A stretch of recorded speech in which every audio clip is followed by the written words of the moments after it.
பின்பு ஞான சபையை சுற்றி ஒரு 500 மீட்டர், ஒரு 1/2 கிலோமீட்டர் ஒரு எம்டி ஸ்பேஸ் விடுங்க.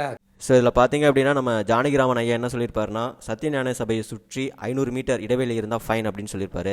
ஆக்சுவலாக எக்ஸிஸ்டிங் டிசைனில் மோர் தென் 500 மீட்டர்ஸ் தான் இருக்குங்க. சரிங்களா? அவர் வந்து 3D டயக்ராம் பார்க்குற நடிக்கலாம் பக்கத்தில் தெரியுது.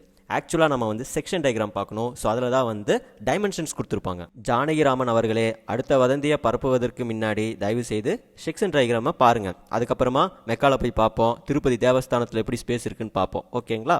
ஐயையோ, ஏழை ஜனங்கள் சத்யஞான சபையை வந்து சுற்றி வரப்ப மழையிலும் வெயிலிலும் கஷ்டப்படக்கூடாது அப்படின்னு வள்ளலார் நினச்சிருக்காரு. அதனால தான் நடைபாதை ஃபுல்லாக காரிடர் போட்டிருக்காங்க, அதாவது ஷெட்டு போட்டிருக்காங்க. ஸோ இதைத்தான் இவர்கள் வந்து கட்டிடம் வந்துவிட்டது என்று உளறி கொண்டுள்ளார்கள். My recommended course for Sadhu Janakiraman Ayya